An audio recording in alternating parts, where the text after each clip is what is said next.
José Manuel Viudés es gerontólogo y neumonólogo también del Hospital Italiano. Su matrícula es 92.965. Doctor, ¿cómo le va? Buenas tardes. Buenas tardes, ¿cómo están ustedes? Bien, ¿y usted? Bien, bien, con frío.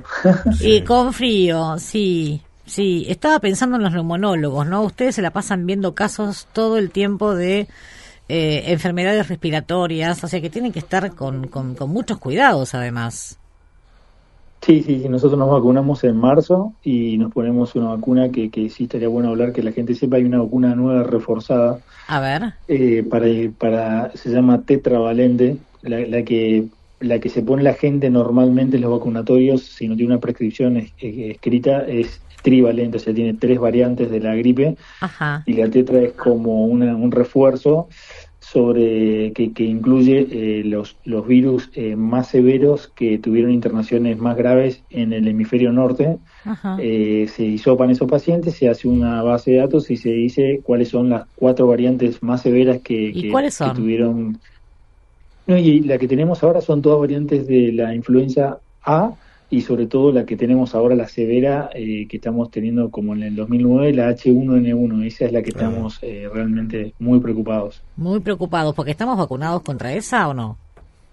Sí, estamos vacunados contra esa. Sí, la tetravalente incluye otras variantes más que no hemos visto por ahora, pero Sí. bueno, la que nos preocupa es esta porque estamos viendo una, digamos, exagerada inflamación, como cuando comenzó el COVID, y la verdad que estamos viendo en pacientes inflamados, y por ahí la gente lo que tiene que saber es, punto uno, vacunarse. Todo junio y todo julio vamos a estar vacunando, a Mm. ir al médico y preguntar cuál es la que corresponde, si trivalente o tetravalente, y eso está bien estipulado, los médicos lo sabemos. La otra es la de la neumonía. Hay 2 vacunas de neumonía, hay que ver si tienen Eso te puestas. quería preguntar con respecto a la vacuna de la neumonía. Hay personas que se Sí, han vacunado contra la neumonía. Por ejemplo, sí. hace 15 años se vacunaron una vez, a los 5 años se vacunaron una segunda vez. Lo que no sabemos es si, por ejemplo, después de 2 vacunas, ya la inmunización es de por vida o hay que reforzarla. Si es antes de los 65 años y tiene alguna inmunosupresión, deberíamos reforzar cada 5. Y después de los 65, nosotros en el hospital hacemos un refuerzo más hasta los 70, y ahí sí, aparentemente no tendría beneficios seguir vacunando contra la neumonía. O sea que una persona que tiene 68 años, por ejemplo, Sí, debería vacunarse contra la neumonía. sí, claramente sí. ¿Hasta qué Pero lo que la edad? gente no sabe. No, y hasta los 70 vale la pena. Después, aparentemente, los trabajos demostraron que la vacuna de la neumonía no produce tantos anticuerpos beneficiosos, Ajá. pero sí, lo que sí me gustaría que la gente sepa es que ninguna neumonía sucede por sí misma, o sea, siempre es precedida por un cuadro viral que podrá ser COVID, sincicial respiratorio, influenza o algún virus. A ver, eso es importante. ¿Cómo es? Perdón. Claro, o sea, la gente tiene como un mito que cree que la neumonía sobreviene sola y que uno se agarró un bicho que andaba dando vueltas, que es una Sí, por bacteria, la neumonía. ósmosis. Sí. Claro, y no es así. Las bacterias no se transmiten de persona a persona. Las bacterias están dentro de nuestro árbol bronquial, sobre todo en nuestra boca, en nuestra nariz, y por algún mecanismo que bajó la defensa drásticamente, esas bacterias crecen de manera, digamos, exagerada, y producen neumonía. Pero Mm. siempre son precedidas por un cuadro viral, y ahí está el secreto de que la gente debe saber por qué es peligrosa la gripe y por qué mata a tanta gente. Porque la gripe, en este caso la influenza A H1N1, es tan inflamatoria que baja mucho las defensas de los pacientes e inflaman al paciente y producen infartos, ACV, neumonías, caídas en el adulto mayor, un montón de cuadros, y por eso es que tenemos que vacunar a los adultos mayores. Y cuando están engripados, otra cosa más que deben saber los familiares es que si lo tratamos dentro de las primeras 48 horas, hay un medicamento que se usó mucho en el H1N1, que hay, en los hospitales hay, y incluso se puede conseguir afuera, que es el Tamiflu. No sé si se acuerdan del Sí, Tamiflu Sí, me famoso. suena. cuando Claro, fue bueno, eso cambió la pandemia de drásticamente. gripe A, sí, se hablaba mucho de Claro, eso. eso cambió drásticamente yo ahí era jefe de terapia intermedia italiana, me acuerdo cuando comenzamos a usar Tamiflu, cambió drásticamente los pacientes que teníamos que intubar por gripe A. cambia el cuadro violentamente, pero ¿cómo podemos hacer eso? Es en las primeras 48 horas de un paciente frágil, un adulto mayor, o un diabético, o un paciente respiratorio, o un niño menor de 2 años, deben consultar a la guardia para evaluar a esa persona, porque si actuamos dentro de las 48 horas cambia drásticamente el curso de la enfermedad. Doctor, ¿hasta cuándo nos podemos vacunar? Hasta julio, hasta fin de julio. Fin de julio, ahí es donde está el peligro. Sí, o sea, el máximo, por eso se inventaron las vacaciones de invierno. El máximo pico sucede entre la semana 1 y 4 de julio, por eso se inventaron las vacaciones de invierno y son 2 semanas para que cualquier ciclo viral se corte, porque los niños dejan de estar en contacto entre sí por 2 semanas y ahí se cortan los ciclos virales. Doctor, me quedé pensando cuando decía lo del H1N1 y los cuadros inflamatorios. Esos entiendo que fueron en pacientes no vacunados. Exactamente, exactamente. Okay. Ese es el secreto. Bien. El paciente que se vacuna, para que la gente entienda, de alguna manera fabrica, ahora que está muy de moda, un escudo antimisiles, y por más que tiren misiles, que serían los virus que van a tratar de entrar, tenemos un escudo antimisiles. Si uno no se vacuna, no tiene ese escudo, los misiles llegan y producen mucha inflamación, pero no solo pulmonar, que es lo que la gente no sabe, sino que produce infarto, ACV, empeoramiento de demencia, confusión, caídas, globo vesical, un montón de cosas produce la gripe en el adulto mayor. La verdad que yo me entero ahora. Por eso es tan importante. Esto de los, claro, de los efectos colaterales, ¿no? Los infartos, por ejemplo. ¿Cuál sería la relación acá? ¿Por qué? Porque por esta inflamación, lo mismo que nos pasó en el COVID, no sé si se acuerdan que había miocarditis por COVID. Sí. Me acuerdo, le voy a contar un caso, me acuerdo, yo tenía un amigo que trabaja en Barcelona, cuando comenzó el COVID, él hace imágenes, y me decía que lo que le llamaba la atención del COVID es que venían pacientes por un ACV, le hacía la tomografía para ver el ACV, la isquemia cerebral, veían la isquemia del cerebro, pero cuando bajaban de casualidad empezaban a encontrar imágenes pulmonares de pulmones inflamados. Eso era el COVID, comienza por el pulmón, pero la inflamación, o sea, el estrés que sufre el cuerpo, produce una serie de cambios en los vasos sanguíneos, si son frágiles, que se empiezan a cerrar o romper, y producen otras cosas como infartos cerebrales, infartos de miocardio, infartos mesentéricos, confusión, demencia, todo eso nos dejó el COVID y aprendimos, y por eso, acá viene lo interesante del COVID. En Inglaterra demostraron que la dexametasona disminuía esa inflamación. Nunca antes habíamos usado un corticoide para un cuadro viral, y a partir de ahora, si nosotros tenemos un paciente que está inflamado y le pusimos oseltamivir, que es el Tamiflu, y sigue inflamado, podemos usar la dexametasona en la gripe, en pacientes seleccionados, y cambiará el curso de la enfermedad porque desinflama al paciente. Claro. Aunque hoy te digo, es muy raro, no sé, el fin de semana pasé por una guardia importante de una clínica privada. Es muy raro que te mediquen. Es muy raro que te mediquen y que te hagan una placa, salvo que vayas y le digas que tuviste antecedentes o que sos asmático, pero es muy raro si vas con un cuadro de tos, por ejemplo. No te quieren hacer placa, no sé por qué será esto, si esto lo estás notando vos también. Bueno, no, lo que pasa es que está desbordado el sistema. Claro, está desbordado, pero hay gente que a lo mejor está... suponete, yo fui con mi marido que estábamos los dos transitando el mismo virus, evidentemente. Arranqué yo estaba terminando y él estuvo empezando. Aquí que como él era asmático, a él sí le hicieron los estudios de rigor, a mí no me los hicieron, por ejemplo, porque era asmático y tenía determinada edad.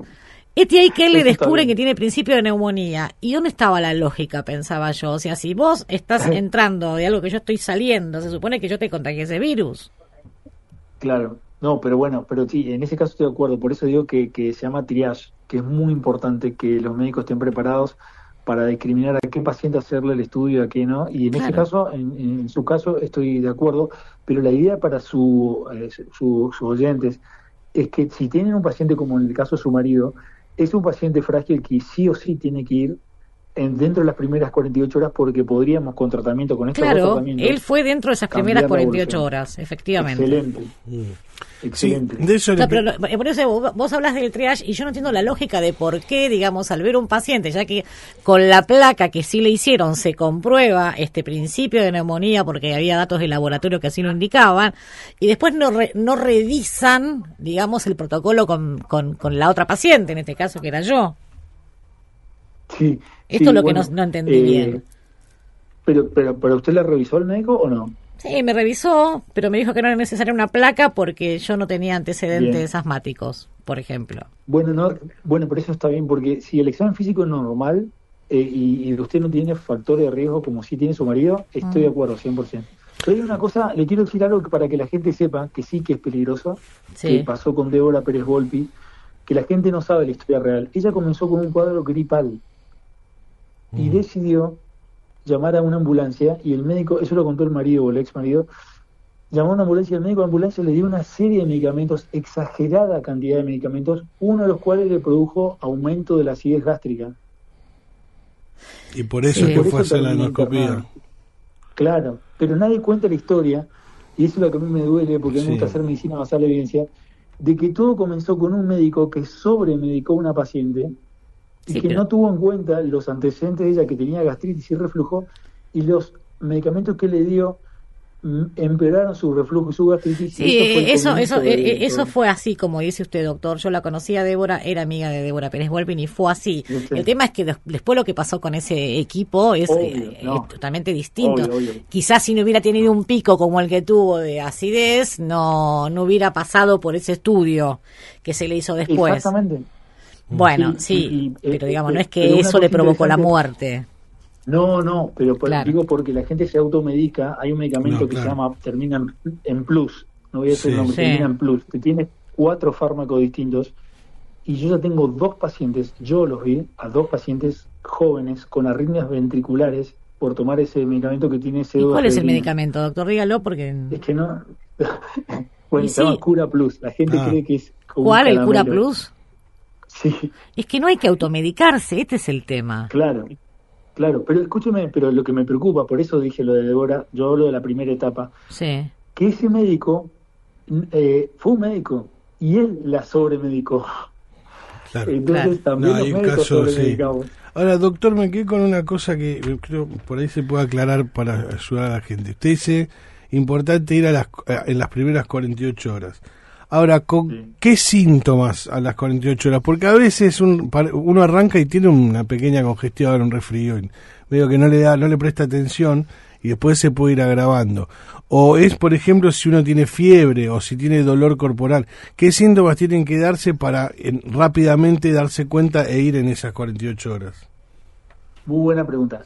La idea es factores de riesgo, o sea, por eso digo, para que ustedes que tienen padres o abuelos o familiares con algún factor de riesgo, como el esposo de la señora, asma, cardíaco, lo que fuera, está bien. Ahí la consulta tiene que ser precoz y exagerada, no importa que nos digan, pero si estás bien, bueno, perfecto, ahí me voy tranquilo. Pero en ese grupo de pacientes, y eso es lo que no estamos hablando, tenemos que seleccionar la intervención, pero esa intervención tiene que ser eficaz. Bien, o sea que con cualquier enfermedad preexistente y también si hay fiebre, por ejemplo.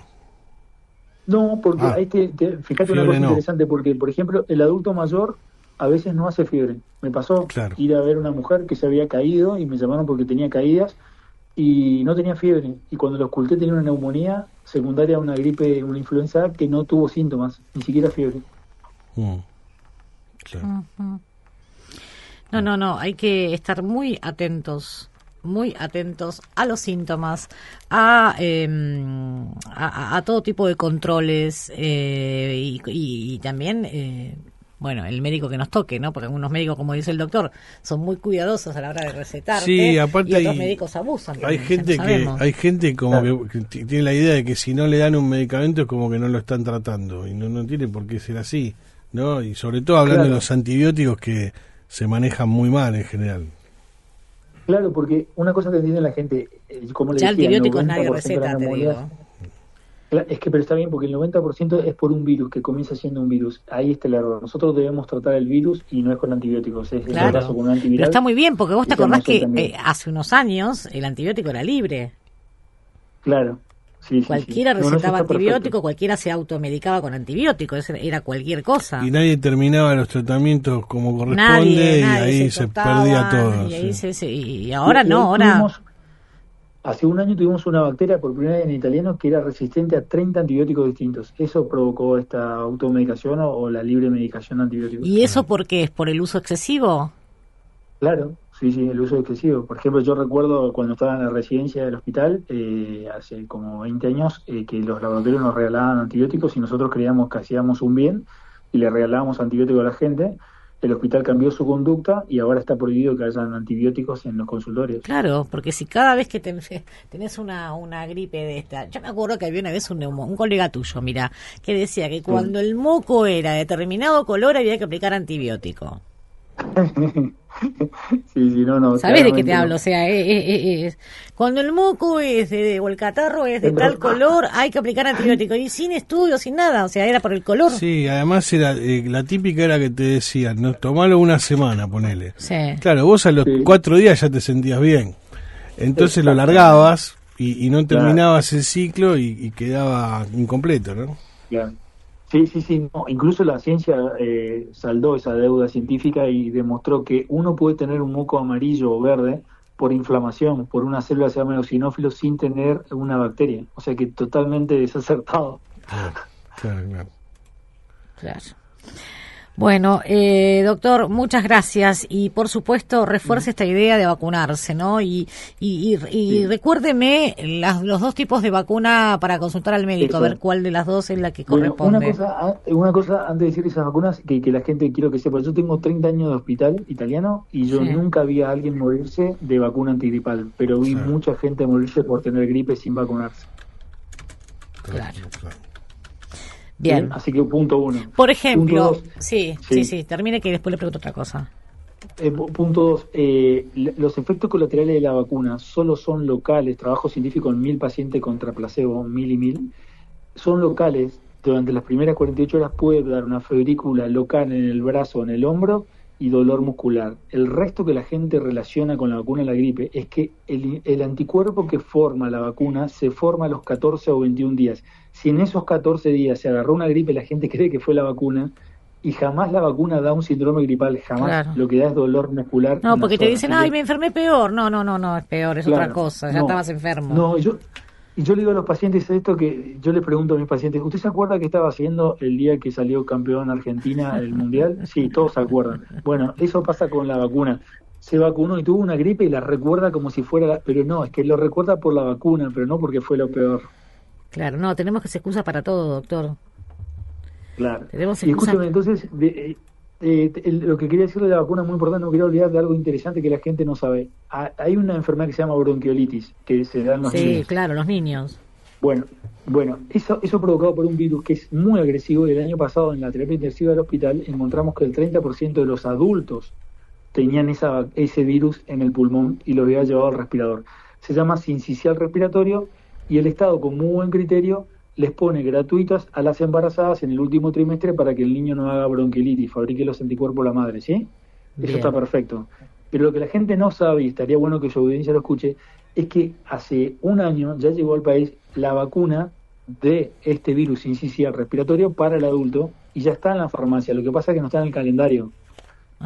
Pero sí, deberíamos vacunar a los pacientes frágiles, adultos mayores con enfermedades respiratorias sobre todo, o diabéticos, con esta vacuna y el efecto dura 5 años. O sea que es una vez cada 5 años. Sí, pero es un virus tan agresivo como el H1N1 y el año pasado fue el 30% de los pacientes respirados. Sí. Bueno, hay que pegarla con el médico y que el médico te vaya guiando como está haciendo el doctor con nosotros. O sea, eso dependerá de cada cuadro clínico, además, ¿no? De cada paciente, que cada paciente es un mundo nuevo. Doctor, por ejemplo, si nos enfermamos o terminamos de salir de un cuadro de bronquitis, ¿cuánto tiempo hay que esperar para poder vacunarnos? 15 días. 15 días. Yo este año, las 2 veces que tenía previsto vacunarme, las 2 veces me enfermé, o sea, no llegué a tiempo a vacunarme. Claro. O sea que 15 días más, te espero una semana más y me puedo vacunar. Claro, sí. Bueno, perfecto. Bueno, y otra cosa más que le quiero preguntar antes de cortar. No sé si los síntomas vienen como más exacerbados. Por ejemplo, está pasando últimamente que hay toses que no se terminan de ir nunca. Terminas con un cuadro de estos, gripales, virales y demás, y la tos antes duraba una semanita, ahora te dura, no sé, semanas. ¿Esto es así? Sí, eso lo estamos viendo y nosotros creemos que es porque al estar tanto tiempo con una cuarentena que fue exagerada, ahora en retrospectiva lo vemos, ¿no? Que fue demasiada exagerada, los niños y los adultos no tuvieron contacto con los virus, usamos mucho barbijo, eso está bien, pero dejamos de tener contacto y dejamos de fabricar anticuerpos protectivos y perdimos la memoria inmunológica. Entonces nos estamos reencontrando con virus. Dios. El cuerpo lo desconoce y exagera la inflamación, y por eso es que vemos más síntomas y más gravedad. Claro, y prolongados, más prolongados. Y si volvemos al barbijo? 100% de acuerdo. Yo lo hacía, por suerte tengo videos de antes del COVID enseñándole a los adultos mayores, les regalaba un barbijo del hospital y les grababa porque en esa época eran con hilitos, ¿se acuerda que había 2 hilitos que había que atar? Sí. No eran tan fáciles como ahora, y les grababa para que practiquen en su casa ponerse el barbijo cada vez que entran a un lugar cerrado, a un banco, a un supermercado. No, yo creo que es la solución en invierno, volver al barbijo. Absolutamente, 100%. 100%. Volver al barbijo. Y otra cosa también, vas a estas guardias colapsadas de gente por la época, nadie tiene puesto un barbijo. Guardia, mínimamente la clínica debería proveer, mientras estás sentado ahí esperando, porque 100%. Si no estás enfermo, te terminaste de enfermar ahí adentro. 100%, porque lo que la gente no sabe es que el barbijo lo que más hace es proteger de que uno contagie al prójimo, así que debería ser obligatorio, sí, señor. O sea, te cuidás vos y cuidás al otro, o sea, es un cuidado mutuo para vos y para el que tenés enfrente, al lado, al costado. A partir de mañana vuelvo a salir con barbijo, doctor, me acaba de convencer. Sí, señor, 100% de acuerdo. Sí, no, me acaba de convencer y basta de esta historia, porque la verdad que no aprendimos nada, o sea, el alcohol, ¿para qué nos quedó? A mí siempre seguimos estornudando en la cara del otro, tosiéndole al otro. A mí me llamaba la atención tanto cuando fue COVID como antes la gripe, a que los consejos que daban ustedes los médicos, doctor, al revés, eran lávese las manos, no le estornude en la cara a otra persona. Eso hay que hacerlo, haya o no haya una pandemia, digamos, tiene que ver con la educación más elemental. Que la gente no sabe del barbijo, que es muy interesante, que el barbijo logra calentar la mucosa y filtrar el aire, y eso mejora la inmunidad de la nariz y de la boca, o sea que incluso es protectivo inmunológicamente. Bien. Bueno, muy bien, doctor, muy amable. Por favor, un placer. Hasta luego. Gracias.